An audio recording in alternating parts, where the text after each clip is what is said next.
She was soaked, stranded in a wheelchair, clutching broken grocery bags while her son cried beside her, and no one stopped. Except Keanu Reeves. What he did next didn't just change their night, it sparked a movement no one saw coming. Before we continue this incredible story, let us know where you're watching from. If you enjoy stories like this, subscribe to the channel, because tomorrow we have another inspiring story you won't want to miss. The rain came down in sheets, not drops. Cold, relentless, pounding the sidewalks of downtown Los Angeles as if trying to scrub the city clean. But the grime didn't move. It soaked into the cracks, filled the gutters, and pooled at the edges of the crosswalks. Elena Martinez wheeled herself along the uneven sidewalk, her hands numb on the slick rubber of her wheelchair's rims. She clutched 2 grocery bags with thin plastic handles that dug into her wrists. One of the wheels snagged on a crack in the pavement, jolting her body forward, but she didn't stop. She couldn't. Beside her, Lucas held tightly to her arm, his small fingers trembling. He was 6 years old, but had the eyes of someone much older, eyes that had seen more fear than joy, more waiting rooms than playgrounds. He wore a too small raincoat zipped up to his chin, with one broken boot sole flapping as he walked. "Almost there, baby," Elena whispered. "We just need to get to the bus stop." They were only 2 blocks away, but it might as well have been 20. With each bump in the sidewalk, the bags shifted. A can of soup slipped to the edge. A loaf of bread, already soggy from the rain, pressed against the wheel. They turned the corner and stopped in front of a traffic light. The water rushed along the curb like a mini river, and Elena tried to angle the chair away from it. That's when it happened. The plastic bags gave out. One handle snapped, then the other. The groceries spilled across the sidewalk. Cans, oranges, cereal, a small box of milk. The box burst open, mixing white with the water that rushed past her wheel. Lucas let out a sharp cry. Not a tantrum, not a scream, just a sound of helplessness.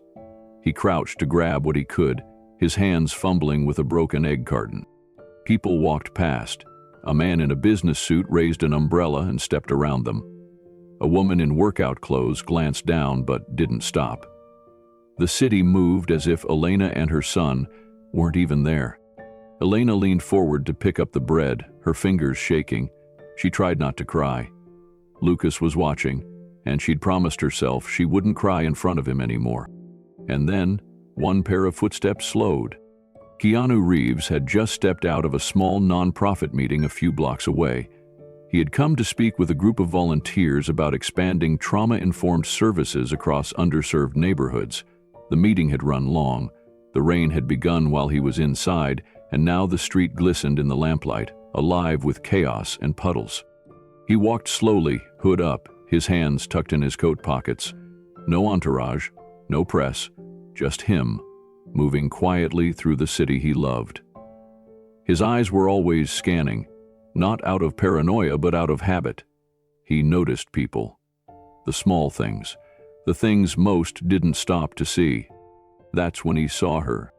The wheelchair caught his attention first. Then the groceries scattered across the wet sidewalk. The small boy crouched beside them, holding an orange to his chest like it was the last piece of gold in the world. And the mother, trying to push herself upright, while one wheel hovered over a flooded curb. Keanu didn't hesitate. He walked toward them, knelt down beside the woman, and gently gathered 2 cans rolling toward the gutter. Elena looked up sharply. Her eyes were defensive, guarded. She expected judgment or a request for thanks. Instead, she heard 3 words, spoken low and calm. "Let me help." She blinked, unsure. Keanu met her gaze, steady and soft. "It's okay. I've got this." Lucas stared up at him, wide-eyed. He didn't know who the man was, but something about his voice made him stop crying. Keanu gently placed the cans back in one of the bags, tied it off as best he could, and turned to Lucas. "You're doing a great job helping your mom. Want to help me finish this?" Lucas nodded shyly. Together they picked up the groceries. Keanu worked with quiet efficiency. Nothing dramatic, no fuss, just care. When everything was gathered, Keanu helped reposition the groceries into one bag and balanced it on the handles of the wheelchair. "You two waiting for the bus?" he asked gently. Elena nodded. "May I walk you there?" She hesitated, then nodded again. And just like that, they moved as a trio. One stranger, one mother, one child, through the rain, toward the shelter of the bus stop, as the rest of the city kept walking past. The bus stop shelter barely covered half the bench, but it was enough to give them a break from the downpour. Keanu helped Elena guide her chair underneath, careful not to jostle the groceries now balanced neatly in her lap. Lucas crawled up beside her, clutching a pack of crushed crackers like it was treasure. Keanu remained standing just outside the overhang, letting the rain soak the edges of his coat. He wasn't in a rush. If anything, he seemed to settle more deeply into the silence, like the quiet gave him space to understand. "You didn't have to stop," Elena said, her voice quiet but clear. "Most people don't." Keanu looked at her, then shrugged gently. "Sometimes stopping is the only thing that matters." Lucas sneezed, and Elena reached over to wipe his nose with her sleeve. Her hands were shaking again, not from the cold, but from everything else. Everything that had built up behind her eyes. She blinked fast to keep it from spilling over. Keanu knelt beside her again and reached into his coat pocket. He pulled out a small travel pack of tissues and offered them wordlessly. She took them, paused, and said, "I'm not used to kindness without strings." "There are no strings," Keanu replied, "just people and choices." The moment lingered longer than either expected. Then the bus approached, headlights flickering through the mist. It slowed to a stop, mechanical sigh echoing as the doors opened and the ramp lowered.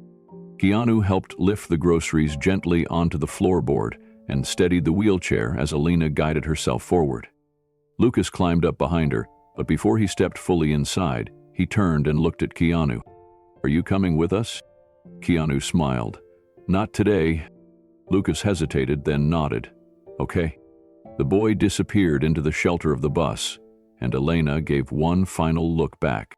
"Thank you," she said again. "You're welcome," Keanu replied softly. "Take care of each other." The doors closed, and the bus pulled away, rain streaking its windows. Keanu stood on the sidewalk a moment longer, watching it vanish into the city fog. He didn't move. Something had changed, and he wasn't ready to walk away. The next afternoon, the rain had cleared, but the air still carried the scent of wet pavement and tired skies. Keanu stood across from a corner cafe near the bus stop where he'd left Elena and Lucas the night before. He wasn't sure if he'd see them again, but something told him to wait. 15 minutes passed. Then he saw them. Elena rolled slowly down the block, Lucas walking beside her with a small stuffed bear poking out of his backpack. Her shoulders were slightly hunched, and the wheel on her right side creaked every few rotations. She didn't notice Keanu at first. He stepped forward quietly. "Morning," he said gently. Elena turned, startled. "Oh, hi. You again." "I got you something," he said, holding up 2 small coffee cups with sleeves. She hesitated, then took one. "Thank you." They stood for a moment in the shadow of a boarded-up storefront. Keanu didn't rush to speak. He let the silence stretch, let the comfort settle. "May I walk you somewhere?" he asked. She glanced at Lucas. "I guess. We're just headed to the community clinic." "I'll come with you," he said. So they walked. Slowly, Keanu didn't fill the air with questions. He waited. He listened. Finally, Elena spoke. "You don't have to follow us around. We're not a cause." "I know," he said. "You're people." That made her pause. A few more steps passed before she said, "I used to be a receptionist at a dental office. Before all this." Keanu nodded. "Then one day someone ran a red light. My spine was crushed. I was in recovery for months, alone. My husband left when Lucas was 6 weeks old. Said he couldn't handle it. Said I was going to drag him down." Keanu kept walking at her pace. "I tried to take Lucas from me. Said I was unfit. That he needed a real parent." Her voice cracked. But she didn't stop. I had to fight for every minute with him while learning to roll, to dress myself, to hold a baby when I couldn't even feel my knees. Keanu didn't say a word. He didn't need to. She continued, piece by piece. I used to think the hardest part would be the pain, Elena said as they neared a bench outside the clinic. But it wasn't. It was being treated like I didn't matter anymore, like I was done. Keanu sat beside her, gently placing his coffee cup down. Lucas climbed onto the other end of the bench and began coloring in a little sketch pad, quietly listening but not interrupting. There was this one social worker, she continued, who called me a liability to my face. She said, "You can't even climb stairs. How are you going to raise a child?" Keanu looked over at her but didn't speak. They didn't see how I planned every move with him, how I held him against my chest with straps I made myself so I could cook with one hand, how I'd wheel to the library so he could sit on my lap while I read to him. Her voice lowered. They didn't want to see it. Lucas looked up then. Mom reads the best stories. Keanu smiled at him. I believe that. Elena looked down at her hands folded in her lap. I wasn't asking for much, just the chance to try, but people kept making decisions around me. Without me. Keanu's tone was gentle. What happened with the custody? She nodded slowly, as if expecting the question. I won. Barely, but it cost everything. My savings, my trust. I had to leave the shelter we were staying in because I missed curfew coming back from court, slept outside for 2 nights with Lucas under my jacket. Keanu's hands were still. His face was calm, but his eyes were full of something deeper, a stillness that comes when words are being weighed carefully before being spoken. I don't want your sympathy, she said suddenly. Please. I've had enough people feel sorry for me. You won't get it from me, Keanu replied. Not because I don't care, but because you've already done more than most people with twice the advantages. She looked at him, really looked, as if hearing those words cracked open something tightly held inside. And then he asked her the only question that mattered. What do you need right now? She paused, then answered with a whisper. For someone to believe I'm not invisible? Keanu sat with her in that quiet space, letting the weight of her words settle like dust after a storm. He didn't try to fix anything. He didn't pivot the conversation to platitudes or promises. He just let the silence hold what she had said. Across from them, a father carried his coughing toddler into the clinic. A woman passed by in scrubs, glancing with polite recognition at Elena. The world kept turning, but for a moment, Keanu stayed still in it, with her. Lucas leaned against his mother's side, resting his head on her arm. Elena exhaled deeply. I used to pray someone would show up and change everything, but I stopped waiting. I just stopped. Keanu looked at her with steady eyes. Maybe not to change everything, just to see you. That's where it starts. Her eyes welled up, but she blinked the tears away. I'm not asking for a miracle. You don't need one, he said. You're already doing the impossible. She let out a tired laugh. You really don't know what to say to that, do you? Keanu grinned gently. I do. I just don't think it needs to be said right now. They sat a few minutes more before Elena adjusted her bag and said, We should head inside. Keanu stood and nodded. Can I check in with you later? She hesitated, then gave a small nod.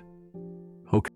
As she wheeled toward the clinic doors with Lucas in tow, Keanu remained on the bench, watching, listening, remembering.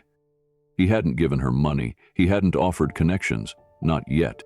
But in that moment, he gave her something else. He gave her presence, and that was the beginning of everything that followed. Elena's story stayed with Keanu long after they parted.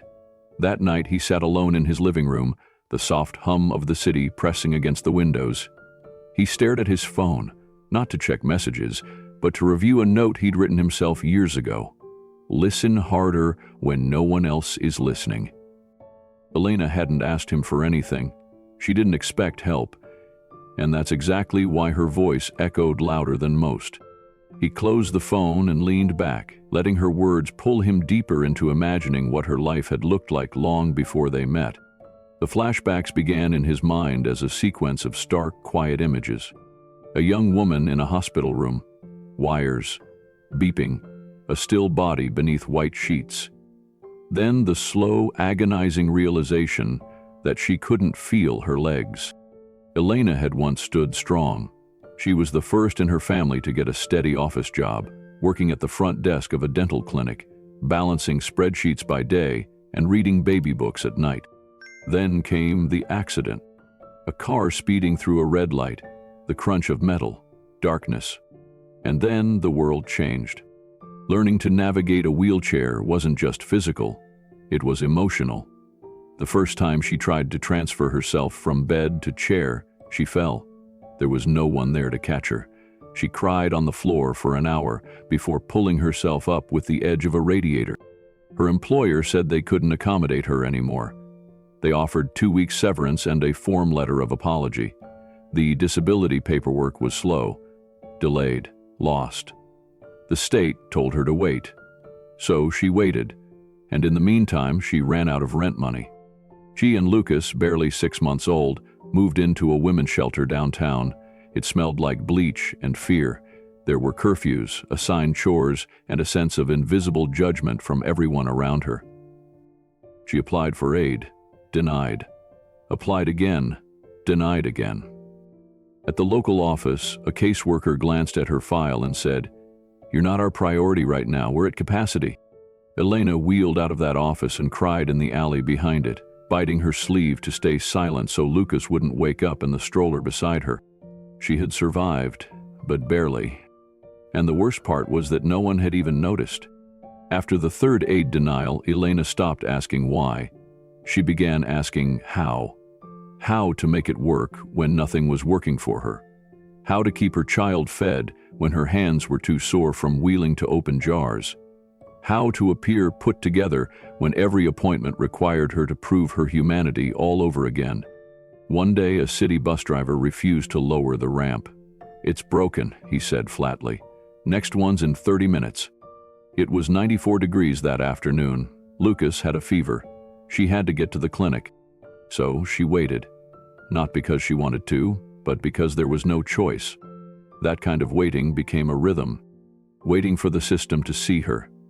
Waiting for the world to remember she existed. Waiting for an open elevator. Waiting for someone to listen. Her court date for custody came with a warning. Any missed hearing would count against her. But the courthouse elevator was out that morning, and the guard told her the only access was the stairs. "I can't climb stairs," she said. "Then you can't go up," he replied. She waited outside until someone from inside the court finally noticed. They rescheduled, no apology. In court, the opposing attorney pointed at her chair and said, "This isn't about sympathy, it's about what's realistic for a child's well-being." The judge looked at Elena and asked her to respond. She'd rehearsed what she would say for days. But in that moment, she froze. Not because she didn't know what to say, because she was tired of having to say it. Tired of explaining that her disability didn't define her capacity. That her son didn't need a perfect mother, he needed her. The one who sang him to sleep every night. The one who kissed his bruises. The one who made pancakes with mashed bananas and flour because that's all they had. Her lawyer did most of the talking. Somehow, miraculously, the judge ruled in her favor. But it cost Elena more than time or money. It cost her the last pieces of trust she had in systems built without her in mind.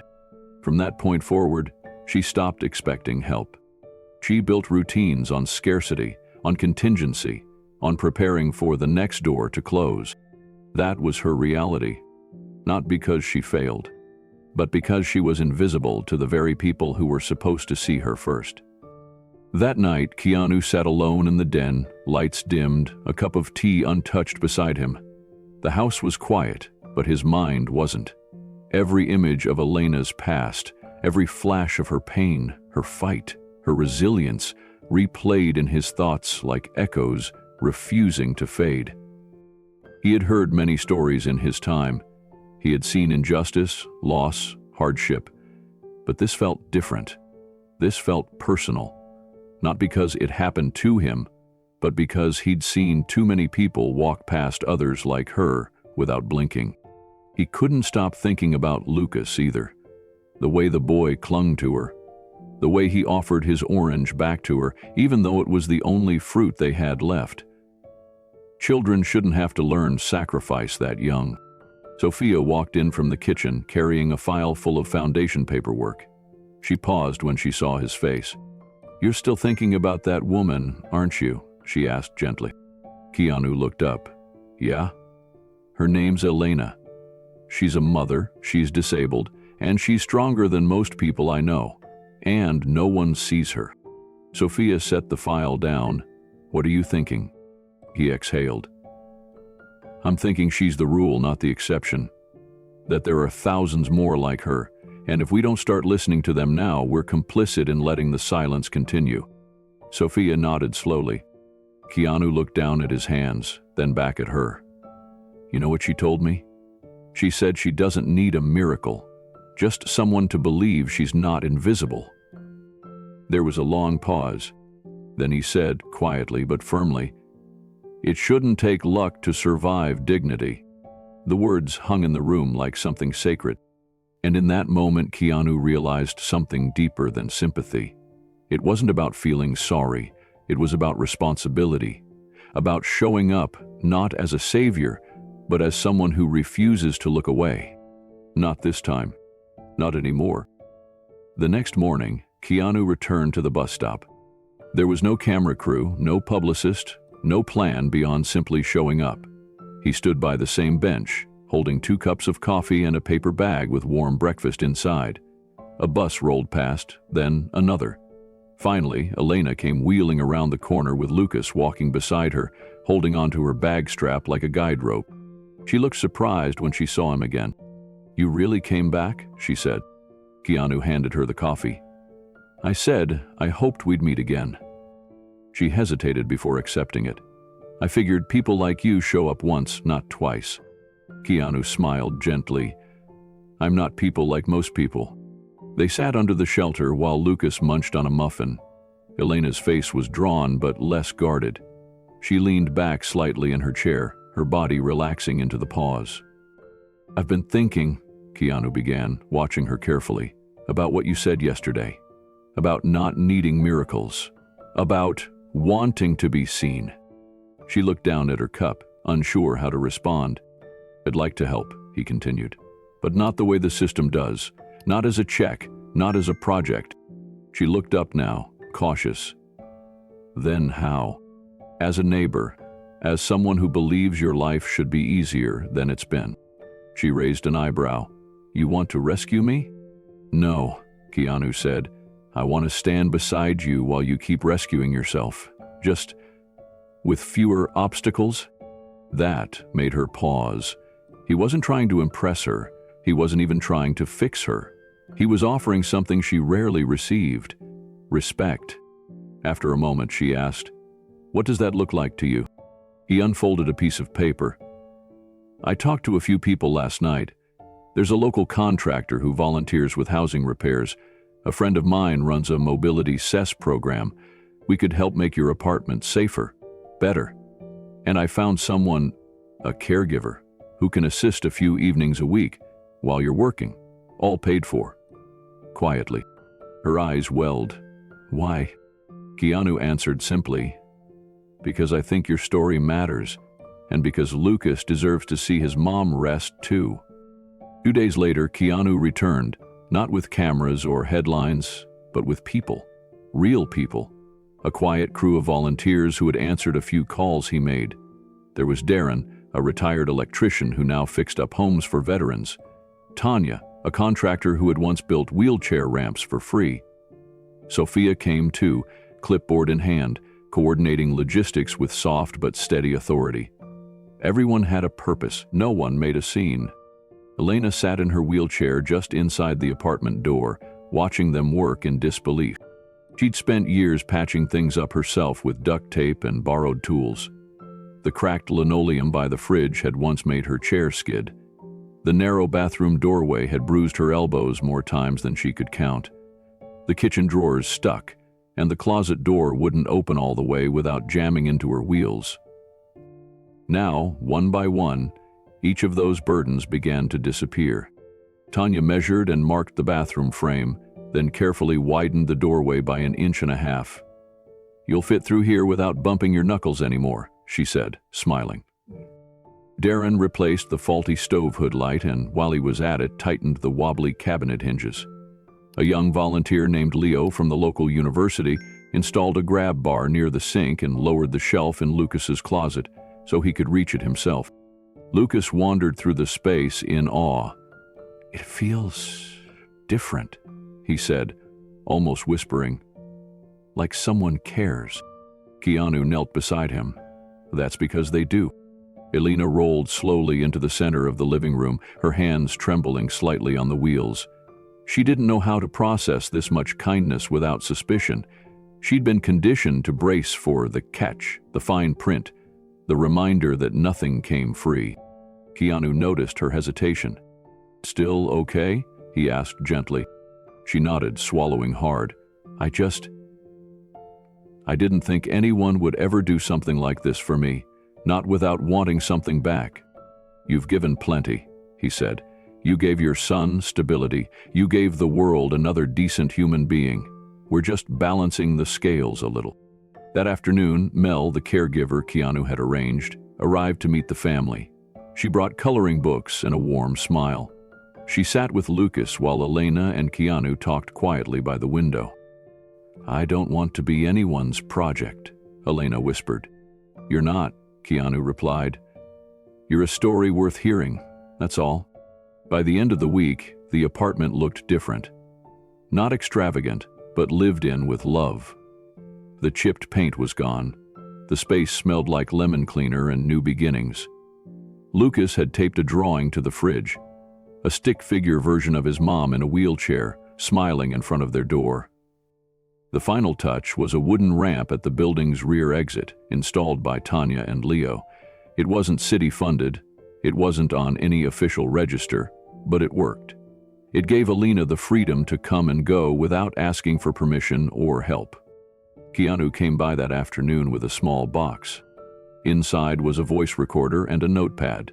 "In case you ever want to tell your story," he said, placing it on her kitchen table. Elena looked at it and shook her head slowly. "That's not me. I don't want the attention." "I understand," Keanu replied. "Then we won't make it about me either. We'll make it about your voice, your truth." She didn't answer right away, but she didn't reject it either. She placed her hand over the notepad, gently, like she was testing its weight. Lucas called from the hallway, "Mom, come see my new hook." She wheeled toward him, her hands more steady now, her movements more confident. Keanu watched them both. No spotlight, no fanfare.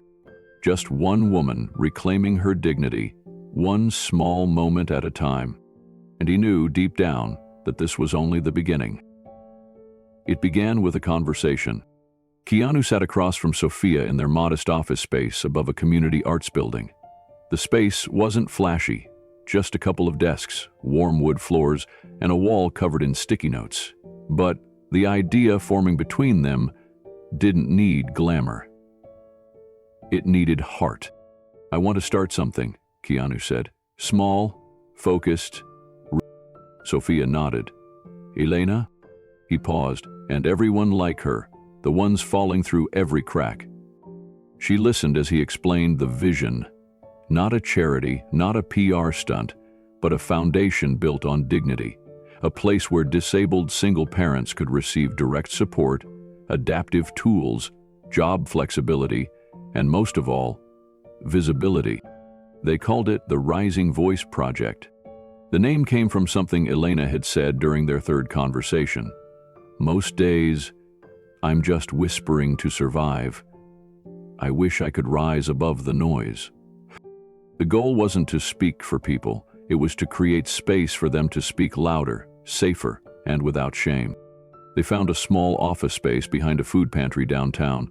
No fancy signage, no red carpet launch, just a website, a mission statement, and an inbox. Keanu funded the entire thing anonymously.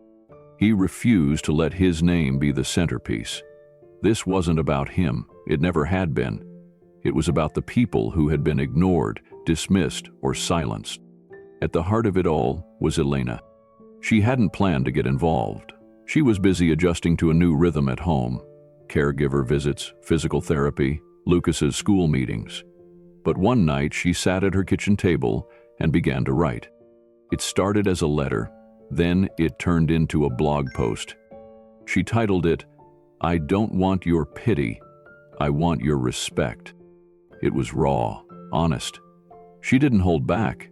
She wrote about the elevator that never worked, the stares from strangers, the court date where she was told she was too broken to parent, and the moment a stranger knelt in the rain and helped her gather groceries without asking questions. She ended it with a line that pierced through every screen it reached. "I didn't need a hero. I needed to be seen. Now that I am, I won't go back to being invisible." Elena posted the piece late one Thursday night, unsure if anyone would even read it. She didn't share it widely, just a few friends. A quiet link on her new blog page, tucked under a simple banner that read, "Rising Voice." By morning, it had already been shared over 2,000 times. By the weekend, it had surpassed 500,000. The post hit a nerve, not just among disabled parents, but among anyone who had ever felt dismissed, unheard, or quietly erased. The comment section filled with voices from every corner of the country. "I raised 3 kids from a wheelchair and no one ever asked how I was doing. Until now, I was told I couldn't foster because of my chronic illness. I still remember that meeting like a bruise that never fades.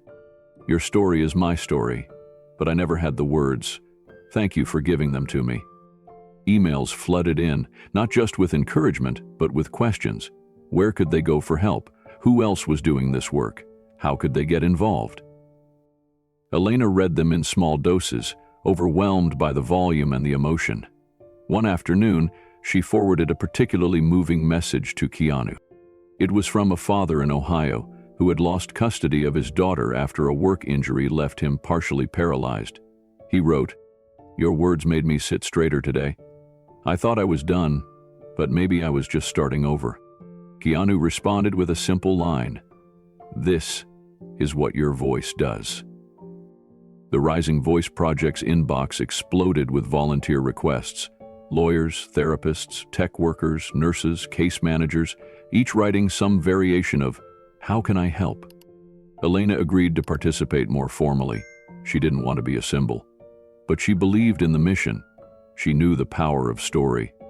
So she began writing weekly essays, each one centered not on her, but on resilience, policy gaps, parenting challenges, and hope.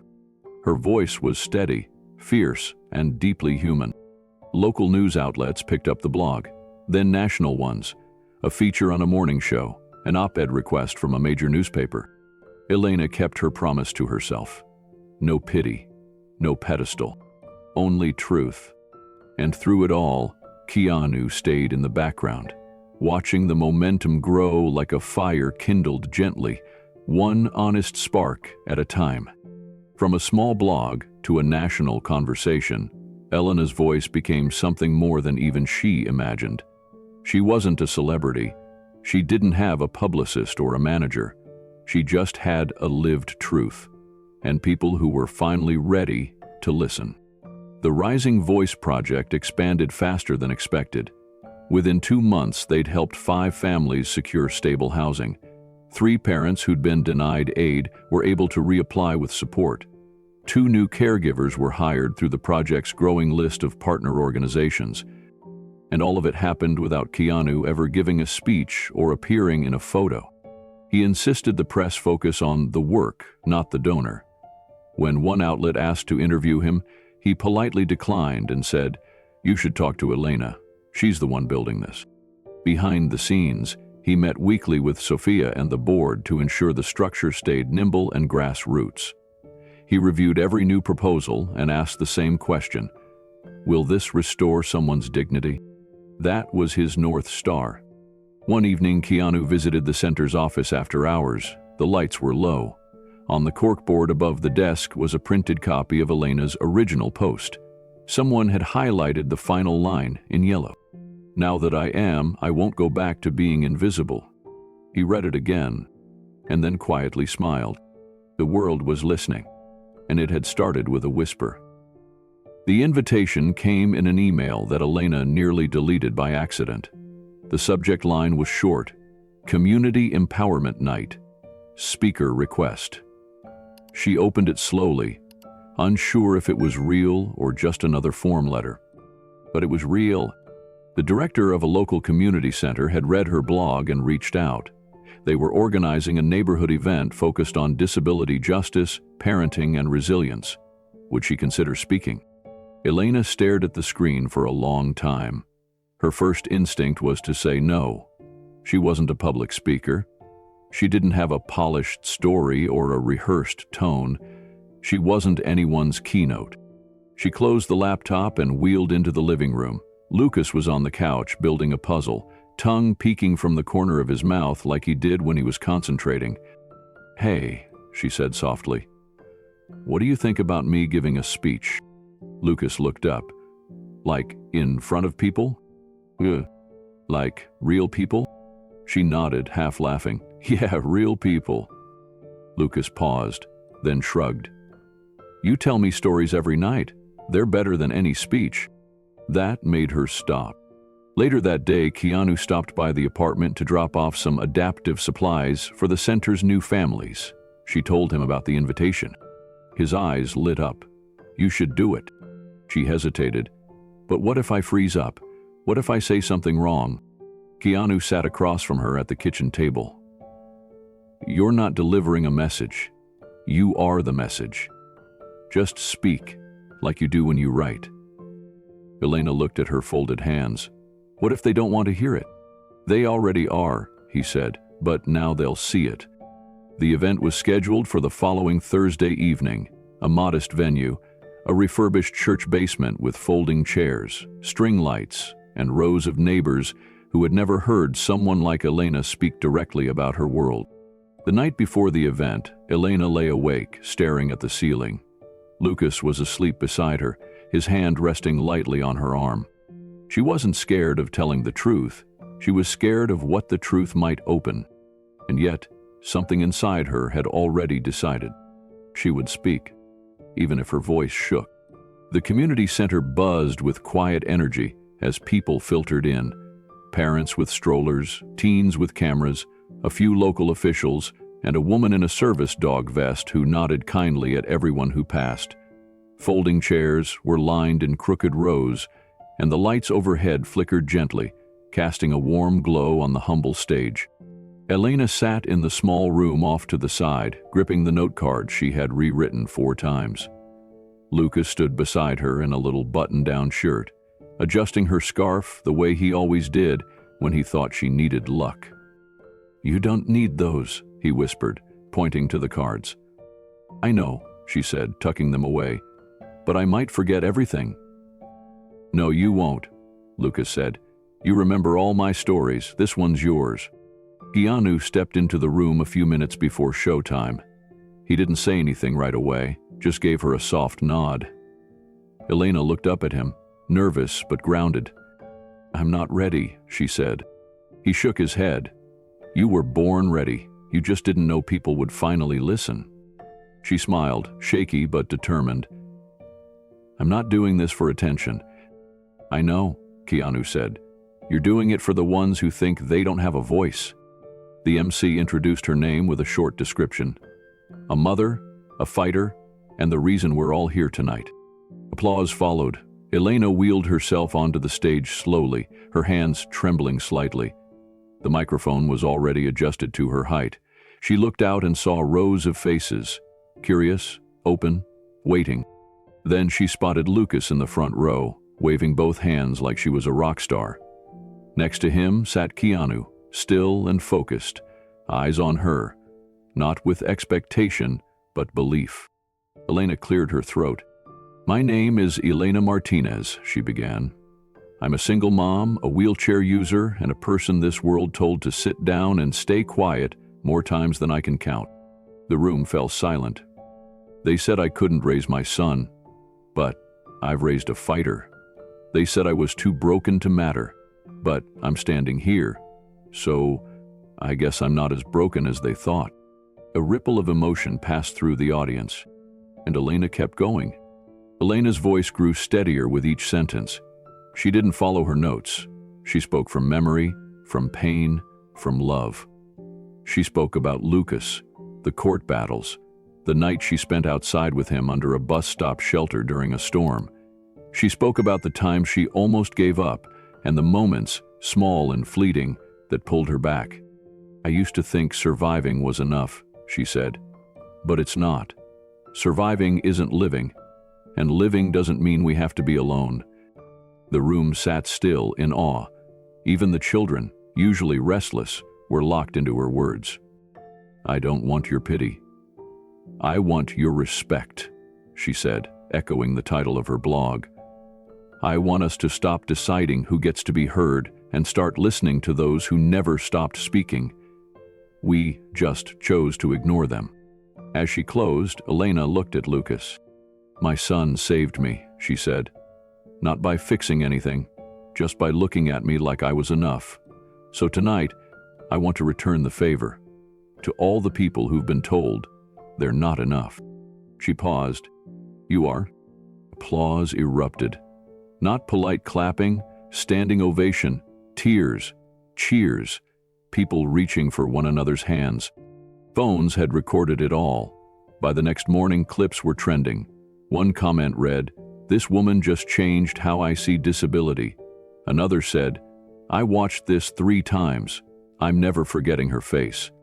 Keanu watched it all unfold from a quiet seat near the back, arms crossed, expression still. He didn't need to take the stage.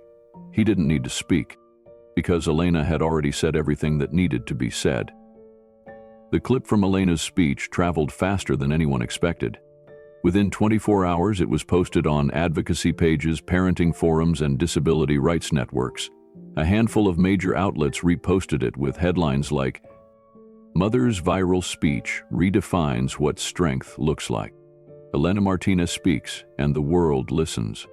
The Rising Voice blog's comment section lit up with hundreds of new messages, but one prompt, added quietly beneath the video, captured the heart of it all. "Have you ever felt underestimated because of something out of your control? Tell us your story below." It wasn't flashy, it wasn't promoted, but it opened a floodgate. A teacher with a stutter wrote about being told she'd never manage a classroom. A man with PTSD shared how employers kept turning him down after learning about his military record. A single mother with a chronic illness wrote, "They said I should let someone else raise my child, but that child just got accepted to college." Thousands of comments poured in, each a ripple from Elena's voice. The platform wasn't about going viral, it was about belonging. For the first time, many of these people felt seen. Elena read as many as she could. She started tagging them in private folders, stories to follow up on, voices that need amplifying, writers we should invite. Meanwhile, Keanu was invited to a short interview on a local station. He agreed, but only under one condition. The story must stay focused on the Rising Voice project. The interviewer asked, "You've done movies, given speeches, helped behind the scenes, but why this? Why Elena?" Keanu paused before answering. "Because I didn't save her," he said simply. "She already survived. I just witnessed her strength." That line circulated nearly as fast as Elena's speech. Some reporters tried to spin it into a campaign move, but Keanu refused to engage. No press tour, no podcast appearances. He didn't need to center himself. The story wasn't his, and he knew that was exactly why it was working. Elena received an email the following week from the director of a local youth forum.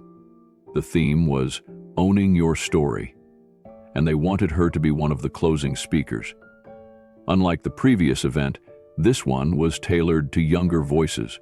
high schoolers, college students, and first-time advocates finding the courage to share their struggles. She hesitated before replying. Part of her still questioned whether she was the right person. But Lucas saw the email open on the screen and read over her shoulder. "You have to do it," he said immediately. "I don't know, mijo," she replied. "I've already told my story once." "Yeah, and it helped people.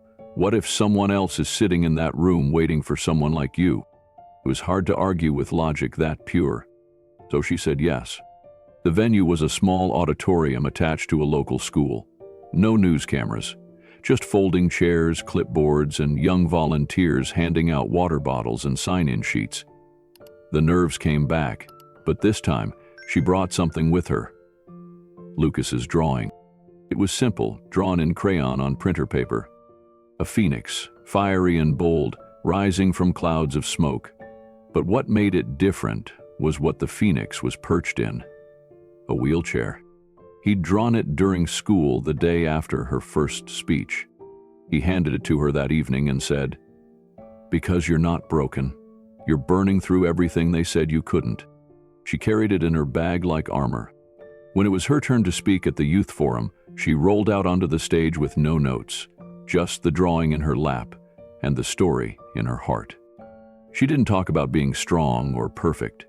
She talked about fear, about days when she couldn't lift her arms, about nights when Lucas cried himself to sleep and she didn't have the energy to lift him out of his bed. She talked about staying anyway, and learning that staying with yourself, your story, your child, was its own form of revolution. This time the applause was different. It wasn't just loud, it was grateful. After the forum, students lingered to speak with Elena. A girl with a cane said, "I never thought someone like me could be on stage." A young man whispered, "My mom uses a wheelchair too. I never knew what she went through. Thank you for helping me see." Elena didn't have polished answers. She just listened. That was enough. Outside, Lucas ran ahead on the sidewalk, his jacket flapping behind him like a cape. He stopped at a bench and waited, swinging his legs. When Elena reached him, she noticed he'd taped a copy of his phoenix drawing to the back of her chair. "You made me look cooler," she teased. Lucas grinned. "You already looked cool. I just made it obvious." Keanu joined them not long after, walking with 2 paper bags, hot chocolate and sandwiches for the road. He handed Lucas a cup, then sat on the edge of the bench beside Elena. "You're getting requests from out of state now," he said. "I checked the inbox." Elena nodded, sipping slowly.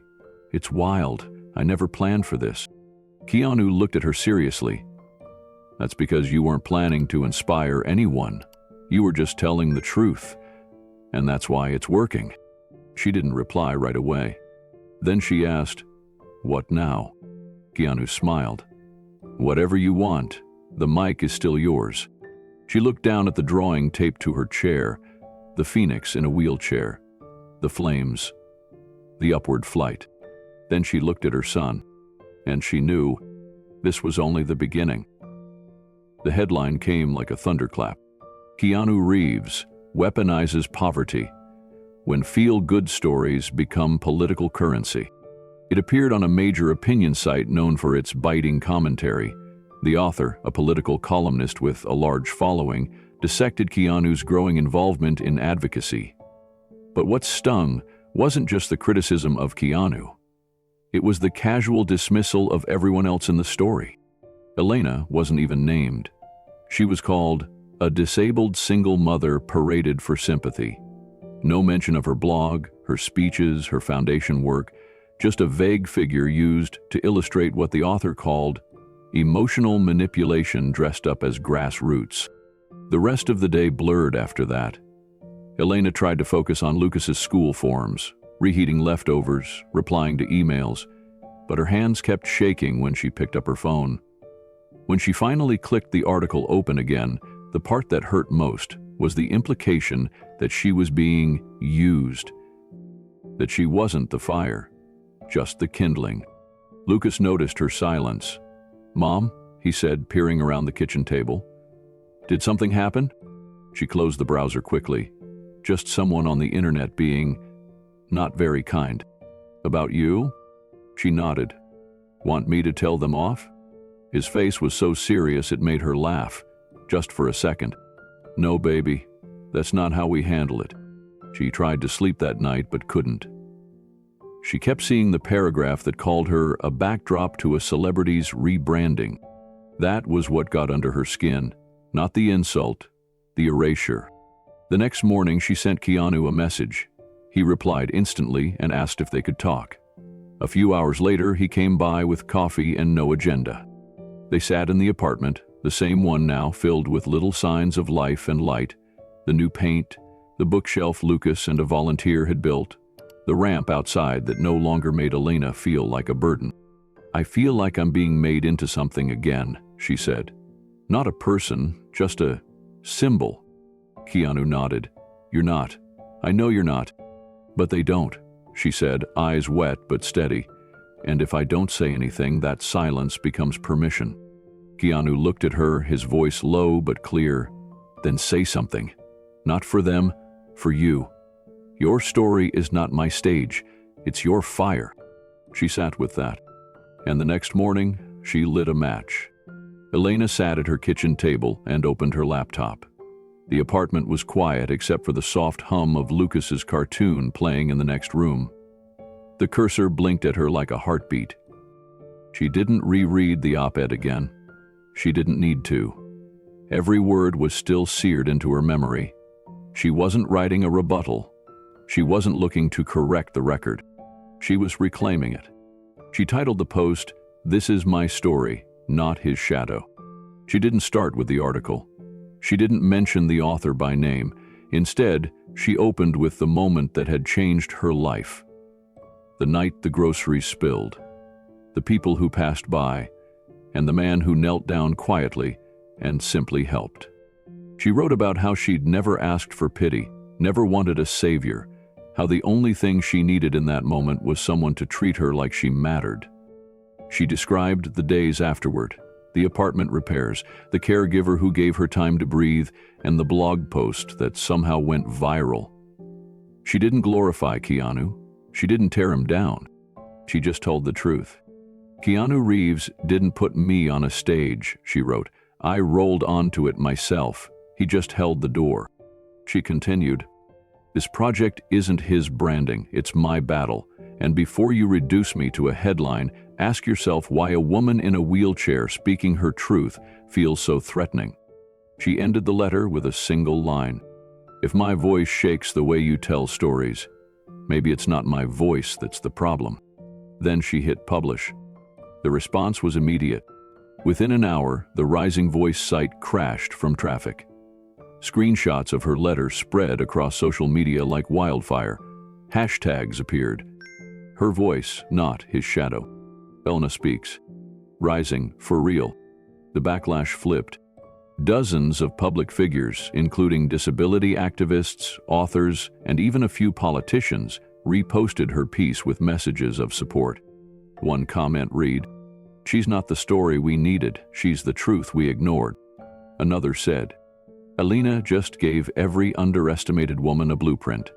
Elena didn't gloat. She didn't engage the trolls. She just updated the post with one line at the top. I see you're listening now. Good. I've got more to say. The next morning, Keanu arrived at Elena's apartment with 2 coffees in hand. He didn't say anything at first, just handed her a cup, sat at the kitchen table, and waited. She looked at him, still in disbelief at the response. I didn't think it would matter, she said softly. He raised an eyebrow. You still don't see it, do you? See what? That you're not just being heard now, you're changing what people listen for. She didn't have a reply for that, just a quiet smile as Lucas ran into the room and jumped into her lap. Later that day, the columnist who had written the original op-ed issued a reluctant follow-up piece. It was half correction, half defense. But it didn't matter. The public had already chosen their side, and it wasn't with cynicism. A national magazine requested to reprint her letter in full. A university offered her a paid opportunity to develop her blog into a speaking series, but Elena didn't rush to say yes. She sat with each offer, thought carefully, not out of fear but out of respect, for herself and for the fire she now understood had always been hers. As the sun set that evening, Lucas taped a new drawing to the fridge. It showed their apartment, with stick figures of him and his mom smiling beside a rising sun. Above it, he'd written one word in big, uneven letters: enough. And for the first time in a long while, Elena felt exactly that. It started with a folded piece of notebook paper in Lucas's backpack. Elena found it tucked beside his lunchbox, crinkled but carefully refolded. It wasn't from another student.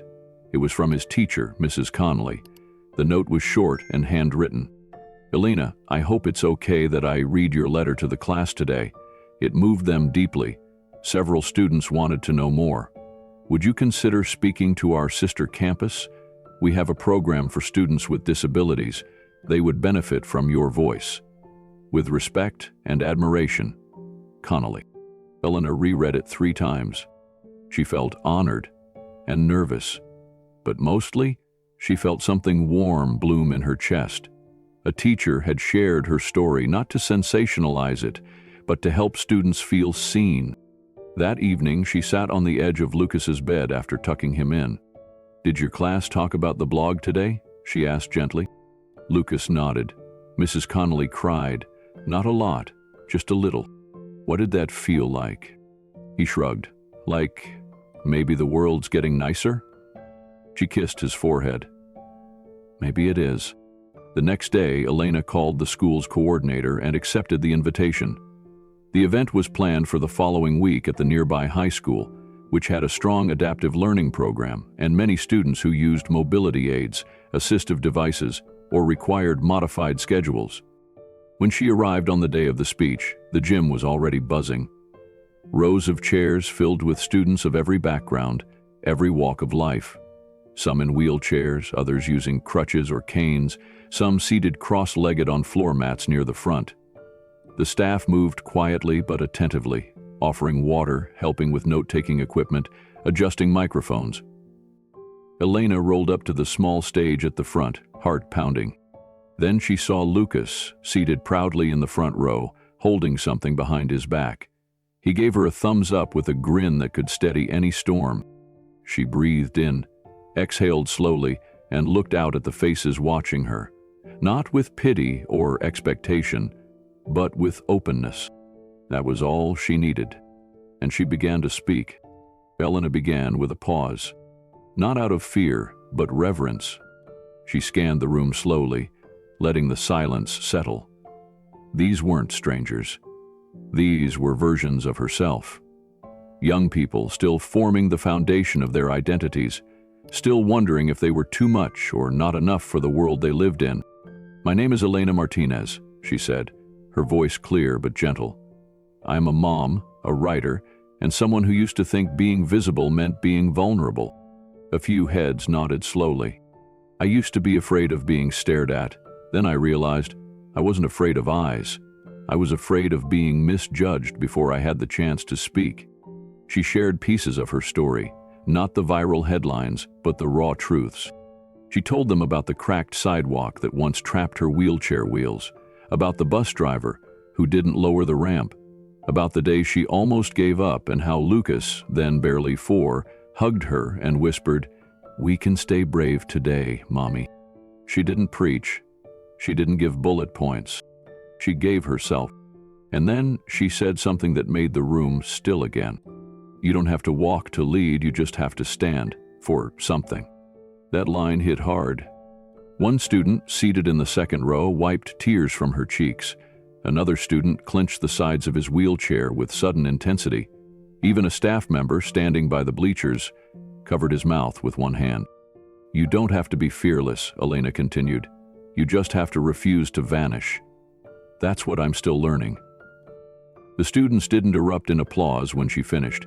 Instead, they sat in silence for a long moment, processing, absorbing, recognizing themselves. And then it came. Slow, steady applause, then cheers, then a standing ovation from every student who could stand and from every student who couldn't, but raised fists, waved arms, and shouted her name anyway. Elena smiled, humbled and overwhelmed. She rolled off stage with tears in her eyes. Lucas ran to meet her at the bottom of the ramp, still holding the surprise behind his back. "Wait till you see," he said with a grin. "It's your best one yet." Outside the school gym, Elena and Lucas sat on a bench under a blooming jacaranda tree. The applause still echoed faintly behind them, but she felt strangely calm now, like a tide had gone out and left something new behind. Lucas reached into his backpack and pulled out the drawing he'd been hiding all day. She unfolded it slowly. It was a crowd, dozens of small figures, each one drawn with detail. Glasses, canes, wheelchairs, crutches, ponytails, hoodies, headphones. They stood behind a central figure in a wheelchair, arms raised, not in surrender. Above the crowd, written in thick, confident letters, were 5 words. "They rise because you did." Elena's throat tightened. She looked at her son, his hopeful eyes reflecting something deeper than any child should carry alone. "Did you draw all this?" she asked, voice trembling. He nodded. "Everyone was rising. Because of you." She held the drawing to her chest, not out of pride, out of awe. Somehow, Lucas always saw the bigger picture, the one even she struggled to believe. Keanu called that night just to ask how it went. Elena didn't talk about the ovation or the tears. She just said, "Lucas made a drawing today. It says more than I ever could." There was a pause. Then Keanu replied, "Then frame it, because sometimes art is the loudest truth." And Elena knew he was right. The email came in the middle of a normal Tuesday, right between folding laundry and helping Lucas with his science homework. Elena almost didn't open it. The subject line read, "You've been nominated for the Courage in Advocacy Award." She stared at it, blinking. Her first thought was that it must have been a mistake, or maybe spam. But as she clicked it open, her eyes scanned the message and her breath caught halfway through. The national nonprofit responsible for the Courage in Advocacy Award had selected her as one of 5 finalists. The message spoke of her viral writing, her public speeches, her honesty. It thanked her for being a voice that brought visibility to those too often pushed to the shadows. Lucas peeked over her shoulder and read the first few lines. "Wait, like an actual award?" She laughed nervously. "Looks like it. For what?" She paused. "For telling the truth." He grinned. Then they picked the right person. Later that night, she called Keanu. He didn't sound surprised. "I was wondering when someone would get around to it," he said. "You've earned every syllable of that recognition." "I don't even know if I'm supposed to accept it," she admitted. "I didn't do this for praise." "That's exactly why you should," Keanu replied. Preparations began quickly. The awards night was 2 weeks away, held at a hotel ballroom in Los Angeles. Elena didn't own anything even close to formal wear. She didn't want a stylist or luxury, just something that felt like her. So she and Lucas took the bus downtown and spent an afternoon weaving through thrift shops. They laughed over a giant feather boa, admired a pair of boots 2 sizes too big, and finally found it, a dark navy dress with delicate embroidered sleeves and a subtle shine under the light. Lucas held it up and beamed.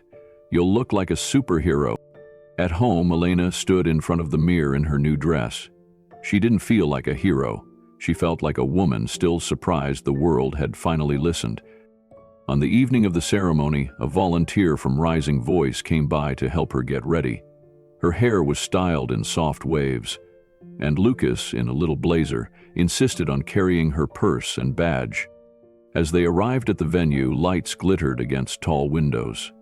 Her name was printed in gold on the event banner. And inside, quietly near the back, Keanu waited, hands folded, smile soft, pride unwavering. The ballroom pulsed with elegance, light reflecting off crystal chandeliers, soft classical music floating through the air. Waitstaff moved smoothly between tables with trays of appetizers. Elena sat quietly, taking it all in. The last time she had been in a room this grand, she was cleaning it. Tonight, she was here as a nominee. Lucas sat beside her, fidgeting with his tie. "You think they'll clap for you?" he asked. Elena smiled. "I don't know, honey. That's not why I'm here." "Why then?" She thought for a moment. "To remind someone out there, they're not alone." Lucas nodded, satisfied. At the back of the room, Keanu sat in a simple black suit, no entourage, no fanfare. He chatted with a volunteer seated beside him, but kept glancing toward the stage, toward Elena. The ceremony unfolded with speeches, musical performances, and tributes. Names were read, accomplishments honored. One by one, winners were called and celebrated, and then came the final category of the night. "Courage in advocacy," the host announced. "Recognizing a voice that challenges assumptions and invites transformation." A short video rolled. Clips from Elena's youth forum speech played over soft piano music. Her words echoed through the ballroom, layered with headlines, testimonials, and the now famous image of Lucas's drawing. As the screen faded to black, the host continued, "This year's recipient is someone who has reminded us that strength doesn't always roar. It sometimes rolls forward quietly, day after day. Please welcome Elena Martinez." The room erupted in applause. Elena felt her heart skip. Volunteers moved to assist her, but she waved them off gently and made her way to the stage on her own, one push at a time. The ovation grew louder. Some guests stood, clapping, others wiping their eyes. Keanu rose with the crowd, hands in his pockets, pride in his quiet smile. At the podium, Elena steadied herself, glanced at Lucas, and began. "When I got the nomination email, I thought they'd made a mistake," she said. "I'm not a lawyer or a politician. I don't run an empire. I just live a life people thought wasn't worth paying attention to." Silence. But someone did pay attention. On a rainy street, when everyone else passed by, one person stopped, and because of that one act, I found a door I never thought I'd walk through. She paused, her voice softened. "To the man who saw me in the rain, thank you." Another pause. Then, "But tonight, I'm here because I finally saw myself." The audience rose as one, not just for applause, but for acknowledgement, not for celebrity, but for courage. Elena looked out over the room and saw people not just clapping, but truly seeing her, the way she had longed to be seen, not as an inspiration, but as a whole person. She thanked the organizers, her supporters, and the community that had risen with her. Then she added something unexpected. "To every person in this room who has ever been told you were too small, too broken, too late, I hope my being here reminds you that presence is a form of protest." She wheeled back from the podium slowly, her hands steady.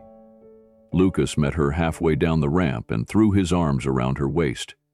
The crowd was still standing when they reached their table. The lights dimmed for the final remarks, but for Elena the glow hadn't faded. Keanu approached only after the crowd had thinned. He didn't speak right away. He just gently tapped Lucas's shoulder and smiled at Elena. "That was perfect," he said softly. She nodded. "Thank you for showing up, not just tonight, all of it." Keanu looked around the room, then back at her. "You've never needed saving, just space." And in that space, she had built a movement. As they stepped outside into the cool evening air, Lucas looked up at the sky, still holding the drawing in his hand. "Do you think this will go in a museum someday?" Elena smiled. "Maybe.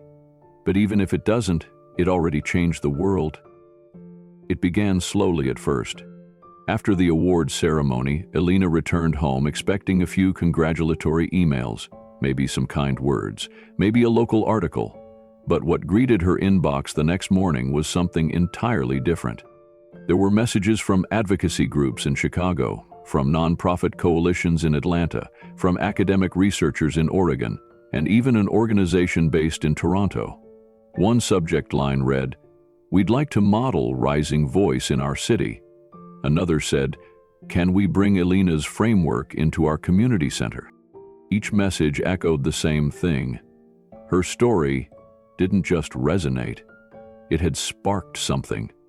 People weren't just impressed, they were moved to action. Elena sat at her kitchen table with a cup of warm tea, scrolling through the flood of new requests. Luca sat beside her eating cereal, watching his mother's brow furrow, not with anxiety, but with purpose. "You're famous now, huh?" he said, slurping milk from his spoon. Elena smiled. "No, just louder than I used to be." She didn't accept every offer. She was selective, thoughtful. When one high-profile podcast reached out, they asked if she would talk about how to stay hopeful in tough times.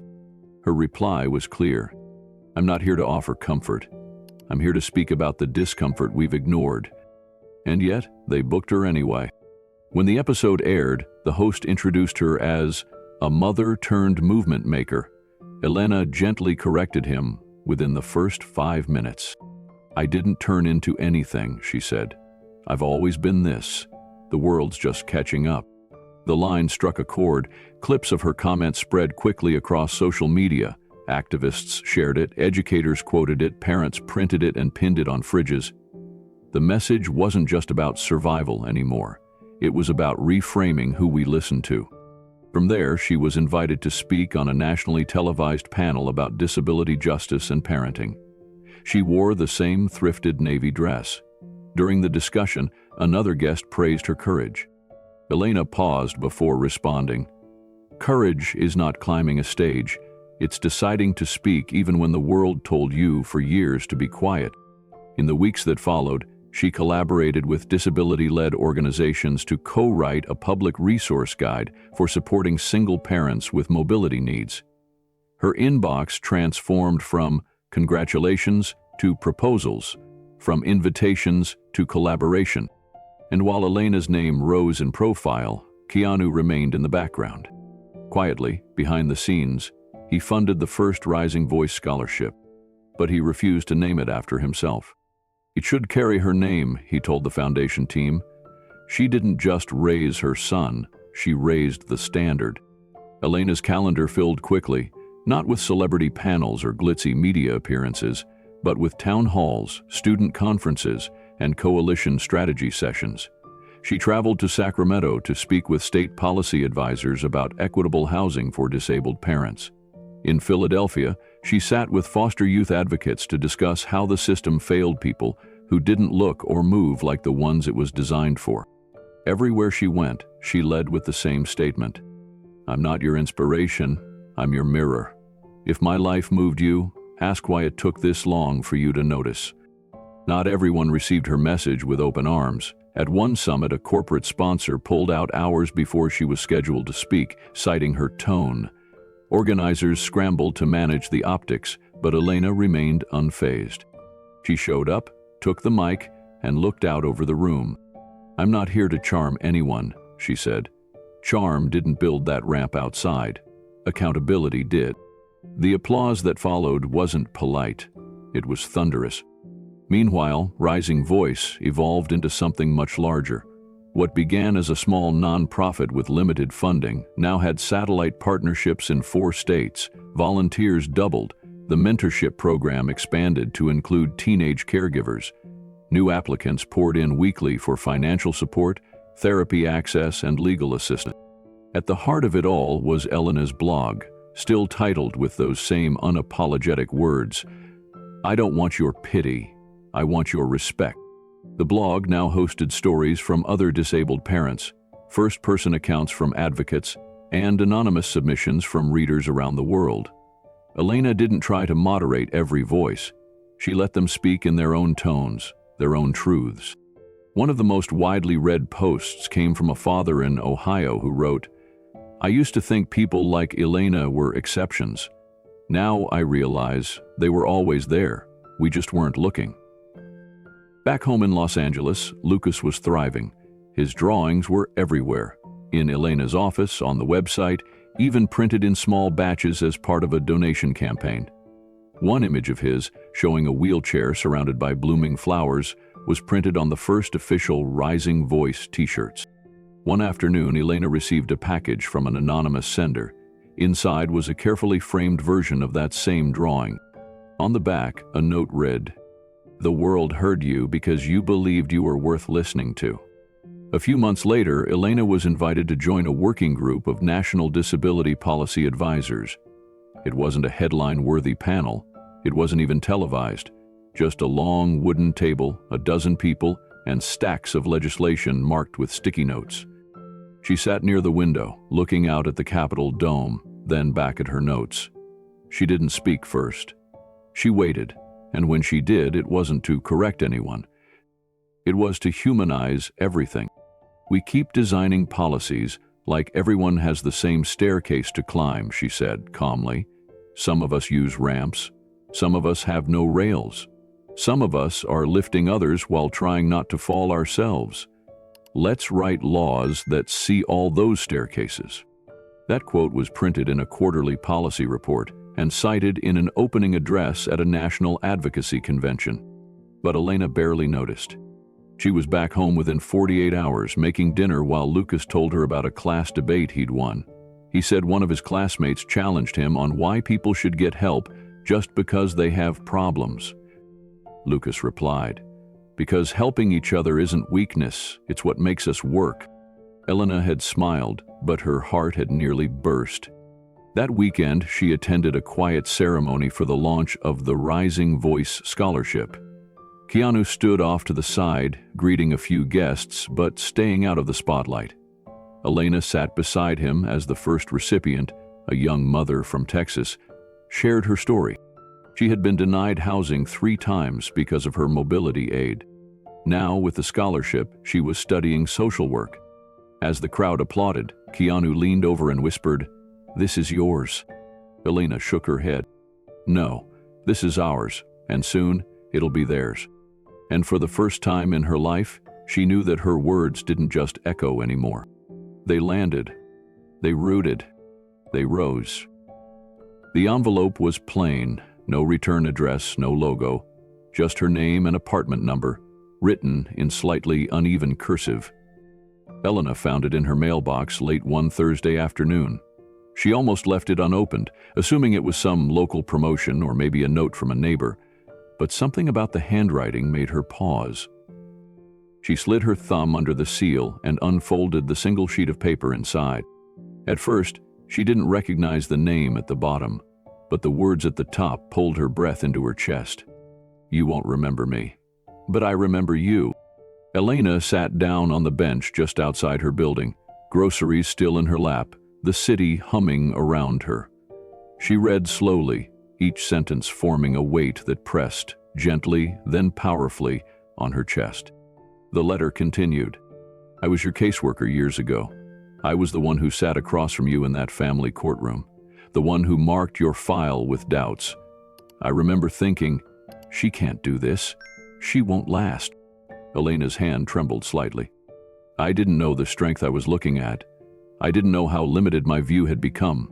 I was trained to follow procedure, but you showed me something that rewrote everything." Tears gathered at the corners of Elena's eyes. She blinked them away, reading on. "You changed me. I see mothers differently now. I listen instead of assessing. I ask before deciding. I've even started retraining seminars for new staff, using your story, with your blog's permission, I hope." There was no signature, just 2 final lines. "You didn't just survive. You shifted something in someone who once couldn't see you. Thank you." The paper shook in her hand. She hadn't cried in months, not like this, not a release, not a surrender. This was different. These tears weren't born of pain. They were born of healing. She leaned forward, head bowed, the letter resting against her knees as her shoulders quaked softly. For a few minutes, she let it all out. The old exhaustion, the years of proving, the moments of silence that had once felt like a verdict. Now, silence was a space for transformation. She folded the letter slowly, carefully, like it was something sacred. Lucas came out to find her moments later, holding a snack in one hand. "Mom?" he asked, seeing the tears. She wiped her face and smiled. I just got a letter, a really, really important one.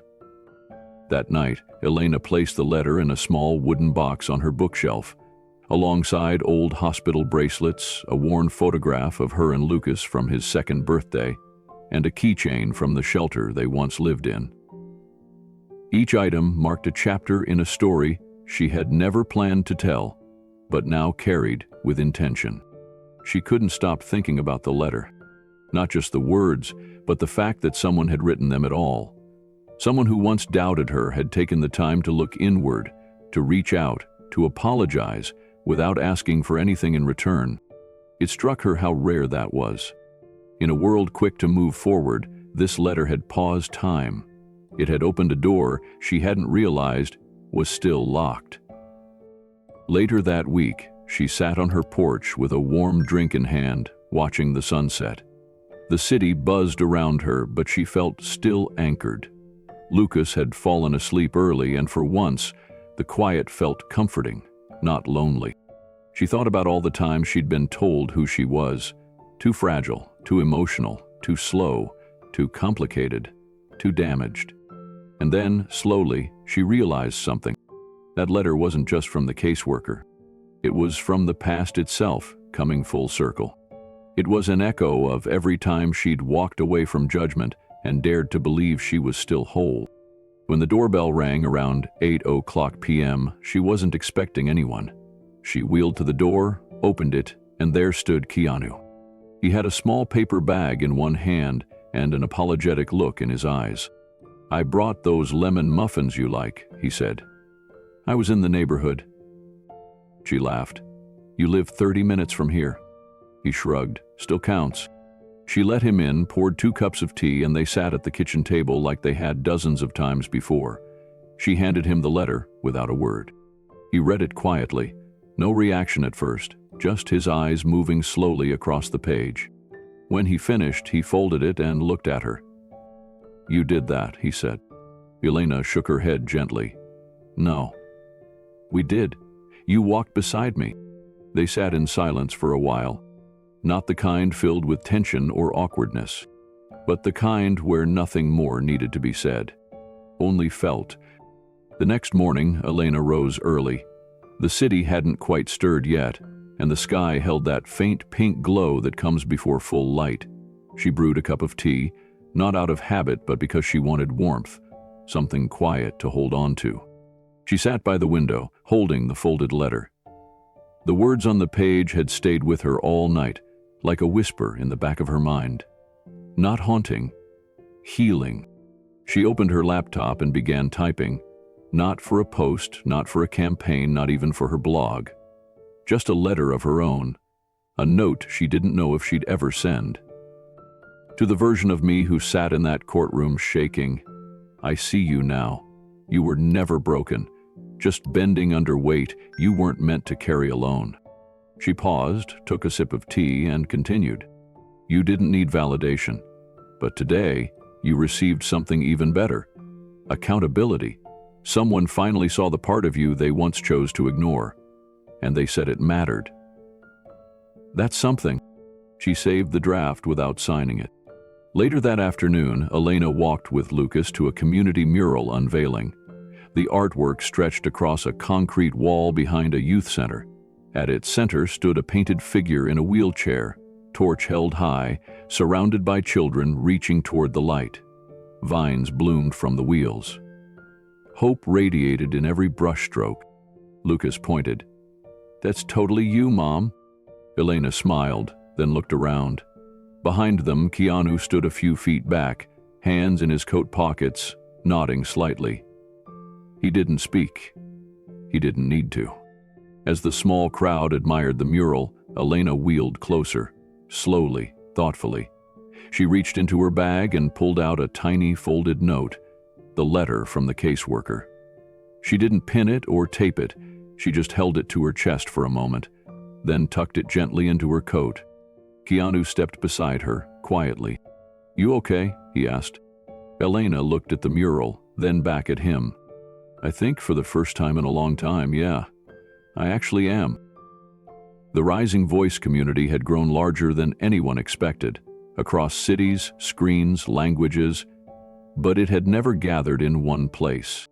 That changed on a bright Saturday morning at a community hall in Los Angeles.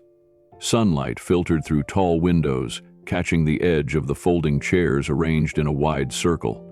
Tables lined the walls with donated snacks, handwritten signs, and stacks of free resource packets in multiple languages. It wasn't a conference, it wasn't a campaign stop. It was a meetup for people who had once felt unseen to finally be seen. Elena arrived early. She wore a dark sweater and simple jeans, her hair pulled back. She wasn't there as a speaker or a leader. She was there as one of them. Keanu arrived just after, offering to help with whatever was needed. Someone handed him the volunteer badge for check-in. He pinned it on with a small grin. "Never thought I'd be the one passing out name tags," he said to Elena. She smiled. "You always said you wanted to stay behind the scenes." As people began to arrive, the room filled with the quiet sound of nerves, rustling strollers, whispered introductions, the soft clink of coffee cups being set down. Then someone laughed, then another, and soon the space warmed with something deeper than just connection. It became recognition. A woman in a power wheelchair came through the doors with a toddler in one arm and a diaper bag over her shoulder. She looked up at Keanu as he handed her a packet. Her eyes widened. "Is that you?" Keanu smiled gently. "Welcome. We're glad you made it." She nodded, still stunned. "He really shows up, huh?" Before Keanu could respond, another woman behind her leaned forward and said, "He doesn't just show up, he stays." That line rippled through the check-in table. Volunteers exchanged glances, some nodding quietly, a few brushing away unexpected tears. Inside, Elena began greeting attendees one by one. Many recognized her from the videos or articles, but no one treated her like a celebrity. They spoke to her like a sister, a mirror, a fellow survivor. "Your blog helped me ask for housing again," one whispered. "Your story made me believe I wasn't broken," said another.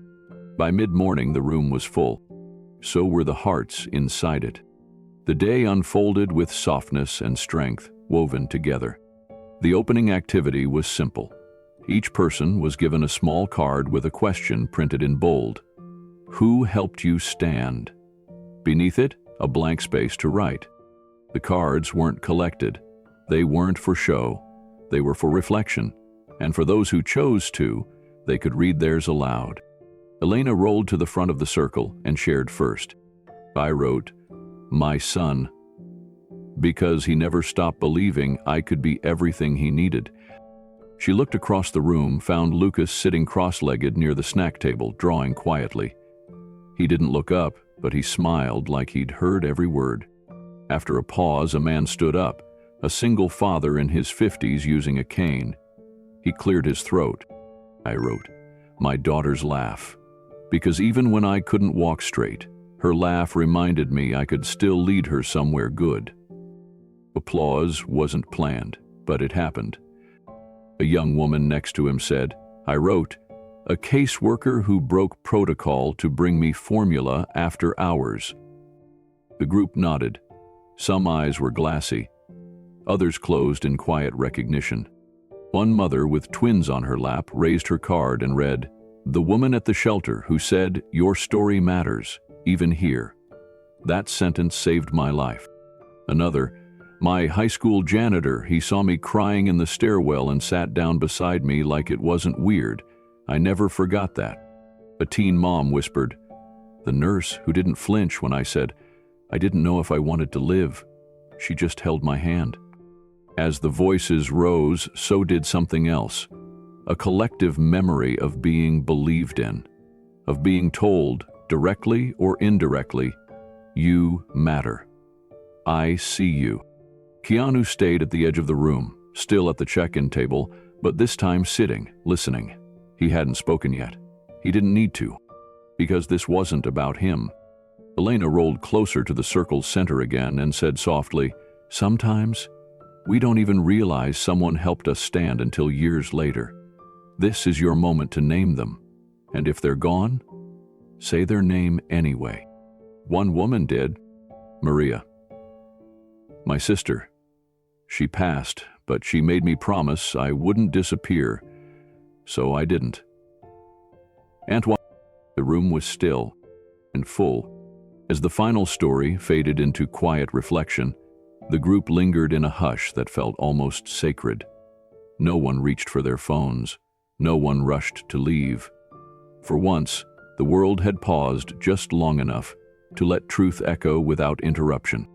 Elena turned her chair slowly to look at the circle again. There were crumpled tissues tucked into sleeves, drawings from children scattered beside juice boxes, and small index cards pressed flat on tables. Tiny monuments to memory and hope. She leaned forward, rested her hands in her lap, and spoke one final time. I want you to carry today with you, not like a heavy bag, but like a small stone in your pocket. Something to remind you, when the noise gets loud again, that you stood in a room where being real was enough. Several heads bowed. One woman covered her mouth to stop from crying again. Another placed her hand on her chest, like she was memorizing the moment. Lucas walked over to Keanu and slipped his latest drawing into his hand. It was simple, stick figures holding hands beneath a sky filled with stars. The caption, in a child's handwriting, read, "People who show up." Keanu smiled, folded it carefully, and placed it inside his jacket. As guests began to collect their belongings, no one said goodbye in the usual way. There were no rushed waves or quick nods. People hugged, they lingered, they thanked each other. Some exchanged numbers, others just held eye contact for an extra moment, as if to say, "I see you now, don't forget." At the exit, a woman turned back and called softly, "Will there be another one of these?" Elena nodded. "There will be many." Keanu, still near the door, looked at the crowd one last time and quietly said, "We don't need a stage to change the world. We just need a room." That night, long after the last chair was stacked and the last coffee cup tossed, Elena sat with Keanu outside the center, under a sky turning deep blue. Today, she said, was the proof. Keanu looked up at the stars. It always was. The email came in quietly, like so many others. No fanfare, just a subject line, TEDx opportunity, your voice matters. Elena almost deleted it. She assumed it was spam or one of those vague invitations that went nowhere. But something about the phrasing caught her eye. She opened it and began to read. It was real. The organizers of an upcoming TEDx event in Los Angeles had been following her story. They had read her blog, watched the community meetup videos, and seen the mural with her quote etched in paint beneath the figure in the wheelchair. They didn't just want a story. They wanted her story, unfiltered and hers to tell however she chose. At first, Elena stared at the screen, unmoving. Then she closed her laptop. For the rest of the day, she didn't mention it. She folded laundry, helped Lucas with homework, and made dinner like usual. But the idea of that stage lingered in the back of her mind like a pulse. That night, she called Keanu. He answered quickly, as he always did. "You have a minute?" she asked. "Always." She told him about the invitation. The pause on the other end of the line stretched longer than she expected. Then he said, "How do you feel about it?" Elena sighed. "Honestly, I don't know, it feels too big, too bright." He was quiet again, then finally spoke. "It's just another room, Elena. But your words, they belong in every room." She didn't say anything, but her eyes welled with quiet tears. In the days that followed, she walked around with the question in her chest. Was she ready? Not just for the spotlight, but for the weight that came with it. For being dissected, replayed, judged. For being heard by thousands who might never understand where she came from. But then she thought about the rooms she had already filled. The shelters, the courtrooms, the community center, the park benches and policy halls. Every time she'd opened her mouth with fear but chosen to speak anyway. This was no different, just louder. Lucas noticed her hesitation one evening and asked, "Are you scared?" "A little," she admitted. He smiled. "But you always do it anyway." That's what makes it brave. That night, she emailed back with one word: yes. The weeks leading up to the talk moved like a quiet storm. Elena practiced in the early mornings before Lucas woke up. She didn't memorize lines. She refused cue cards. What she wanted wasn't to perform, it was to connect. And to do that, she needed her words to live, not recite. Each time she rehearsed, she rewrote a little, changed a sentence, paused where it hurt, smiled where she didn't expect to. Her living room became her stage. Lucas sometimes watched from the couch, curled under a blanket, with wide, thoughtful eyes. Keanu visited twice during those weeks. The first time, he brought tea. The second, silence. He never offered advice. He simply sat nearby, present like a steady echo in the room, as she spoke her truth again and again. At one point, she stopped mid-sentence and looked at him. "Does it even matter?" she asked. "One more speech in a world full of noise?" Keanu met her gaze. "It matters because it's not noise. It's yours." She didn't reply.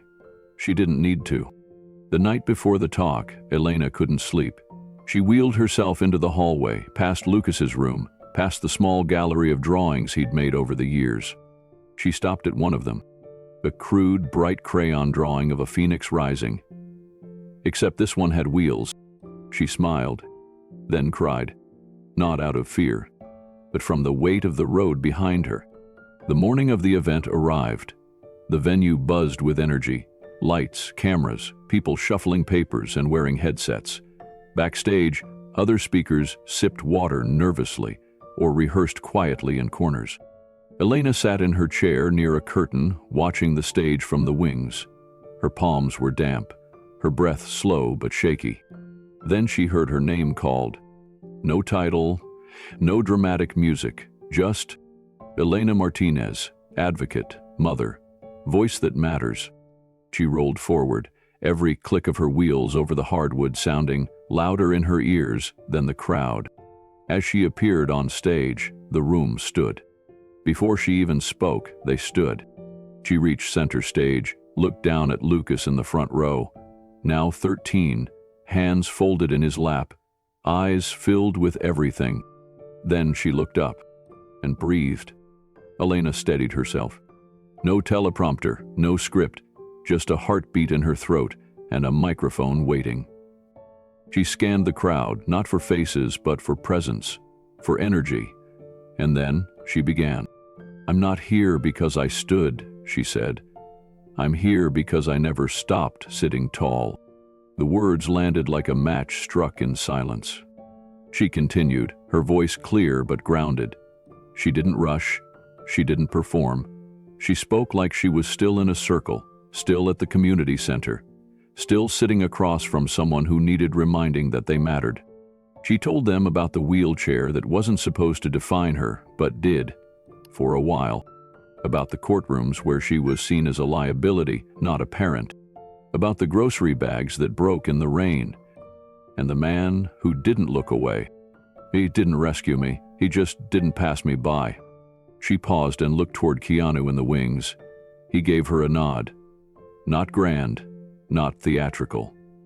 Just, "I found my voice not in big moments," she said, "but in small ones. Ones that hurt, ones that healed, ones that told me I still existed." She finished with one sentence. "And if I am here now, it is not because I overcame my seat. It's because I made space in it." Silence. Then a wave of applause that built into a standing ovation. But this time, she didn't look for it. She looked to Lucas. He stood, not clapping, just beaming, proud in a way words could never hold. Backstage, Keanu met her with a quiet hug. He whispered, "You didn't just speak. You shifted something." Elena wiped her eyes and whispered back, "Maybe that's what a voice is for."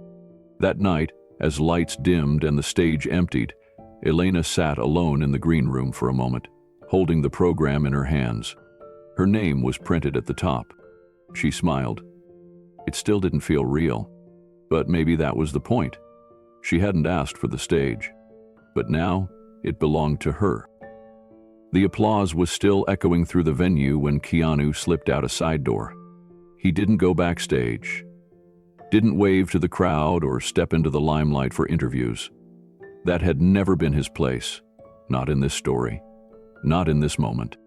Instead, he walked through the parking lot in silence, the air crisp and calm around him. Lucas walked beside him, his steps light but thoughtful. He held the event program folded under one arm, Elena's name circled in red marker. Behind them, cameras flashed. Reporters called out from the sidewalk. "Keanu, a few words? What inspired you to support her? Was this political? Will this tie into your campaign?" He didn't stop. He didn't even look back. At the car, he opened the door for Lucas, waited for him to climb in, and then took the driver's seat without a word. The doors closed with soft clicks that shut out the noise. Inside the car, the world felt far away. The streetlights cast long golden lines across the windshield, and a glow of the TEDx sign still shimmered faintly in the rearview mirror. Keanu started the engine. They pulled out slowly. No rush. Lucas sat quietly for a moment, then asked the question that had clearly been sitting on his mind since they left their seats. "Do you think she changed the world?" Keanu's eyes didn't leave the road. He kept both hands steady on the wheel. "No," he said softly.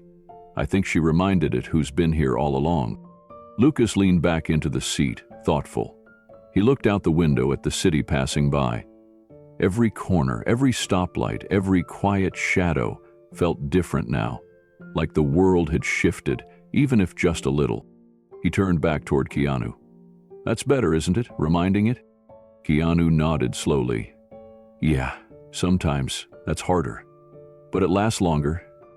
The car moved past familiar blocks. Lucas's school, the library, the cafe they'd visited with Elena once. It all looked the same, but to both of them, something in the air had changed.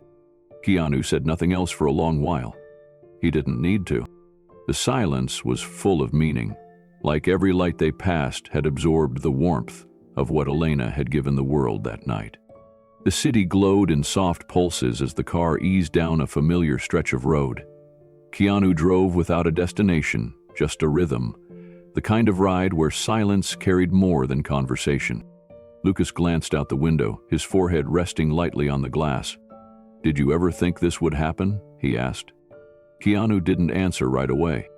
"I hoped for it," he said at last, "but I never expected it." Lucas nodded, his eyes tracing the curves of passing street lamps. "She didn't either." "No," Keanu agreed, a small smile touching the corner of his lips. "She just kept going, even when the road didn't look like it was leading anywhere." The words echoed in the cabin. Lucas turned back to face him. "You think that's what strength is?" Keanu let out a quiet breath. "I think real strength isn't loud. It doesn't always feel strong. It just refuses to stop."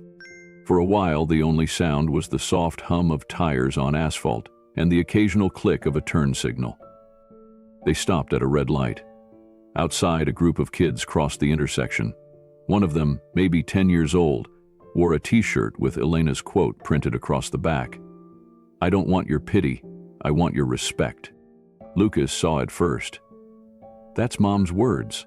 Keanu followed his gaze. He read the shirt once, then again, and gave a slow nod.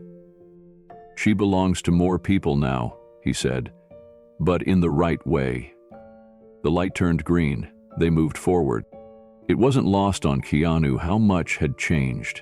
He remembered the night he'd met Elena on that rain-soaked sidewalk, how Lucas had cried as the groceries spilled and no one stopped, how a quiet act turned into a story that kept unfolding long after the rain stopped. He remembered Elena's hesitation to share her story, her fear of being seen the wrong way, and now she'd stood before hundreds, not to be praised, but to raise others with her. It was never about changing the world. It was about revealing it. And in doing so, Elena had reminded them all of something easy to forget, that resilience isn't found in headlines. It's found in people who survive quietly and then choose to speak anyway. Keanu looked over at Lucas and said softly, Some people shine by being seen. Others shine by helping you see. Lucas smiled. She did both. The car rolled down the final few blocks in quiet. They reached a familiar corner, an old bookstore with ivy crawling along its walls. It had once hosted a community reading night that Elena had spoken at. Keanu slowed as they passed, and Lucas looked up. "That's where she read the story about the night you met." Keanu nodded. "Yeah." She said she never wanted anyone to feel that alone again. Lucas was quiet for a second, then asked, "Do you think she feels alone now?" Keanu's grip on the wheel tightened, not in worry, but in thought. "No," he said. "I think for the first time, she feels seen without having to prove herself." The truth of it sat in the air like a soft weight, grounding them both. Up ahead, the downtown skyline began to fade into neighborhood streets. Porch lights flicked on. Trees swayed gently under the dimming sky. The world moved forward, unaware, or maybe perfectly aware, of what had just unfolded inside that auditorium hours earlier. At a stoplight, Lucas leaned forward and looked at Keanu again. "She really changed things, didn't she?" Keanu didn't answer right away. He looked up at the streetlight, its glow soft and ember. Then he said quietly, "She didn't change things. She reminded the world who's been here all along." As the light turned green, the car moved forward again. No destination, just motion. The camera would pull back here if there were one, a slow pan upward, catching the trail of headlights disappearing into the night. Keanu at the wheel, Lucas in the back seat. A city quietly reflecting the power of a voice that had once felt invisible. No music. Just the hum of the engine, the echo of Elena's speech still fresh in their minds, and the quiet certainty that sometimes changing the world isn't loud. Sometimes it's one mother, one moment, one man who didn't walk past, and one boy still learning how to carry that light forward. The street looked almost the same. Years had passed, but the cracks in the sidewalk still ran in the same crooked lines. The lamppost flickered faintly, just as it had that night. The rusted bench hadn't changed. Even the curb held a slight dip where puddles collected when it rained. Keanu walked slowly down the block, hands in his pockets, coat pulled tight against the early chill.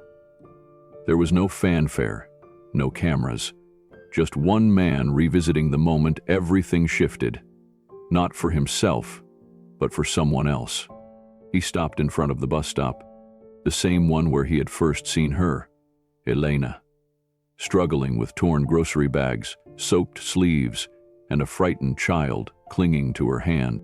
That night lived in his memory not as a dramatic turning point, but as something quieter, something simple. One second he was walking, the next he was kneeling beside a stranger who didn't need saving, only seeing.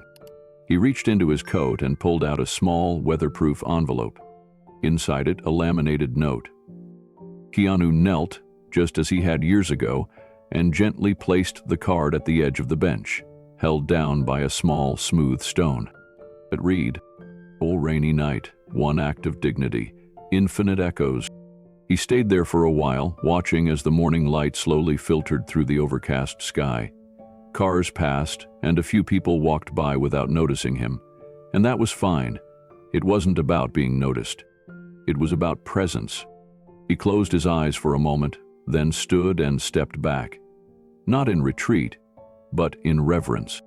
Behind him, the city pulsed on, but here, in this small square of pavement, something larger had been planted long ago, and it was still blooming. From the distance, you might not have seen anything unusual, just a man at a bench. But for those who knew, for those who had followed the story, it meant everything. Keanu looked down the street one more time, then turned. His steps were slow but steady, his breath visible in the cool air. As he disappeared into the soft light of morning, the card on the bench remained unmoving, glowing slightly beneath the glass of its lamination. A whisper of memory, a promise never forgotten. Back at home, Keanu sat on the edge of his porch, sipping coffee that had long gone cold. He didn't care. The stillness mattered more. He reached into his pocket and pulled out a folded piece of paper. Lucas's drawing of a phoenix rising in a wheelchair. It had worn edges now. He had carried it for months. He traced the outline of the wings with his thumb. Then, as if prompted by a voice no one else could hear, he looked into the camera, not for attention, but for connection. A quiet message in a world always moving too fast. We never know who we're passing on the sidewalk, but if we choose to stop, really stop, we may discover someone who changes everything. The screen faded to black. Then white text appeared, inviting every viewer into something more than just a video. Would you stop for someone struggling, or would you walk past? Tell us in the comments below. Have you ever experienced a moment when one act of compassion changed everything? Share it. We're listening. What kind of story should we tell next with Keanu Reeves? Suggest your idea below. And just before it ended, one final line appeared. Home viral story changed the world, but a greater test of compassion is about to begin, and Keanu isn't ready for what comes next. Fade out.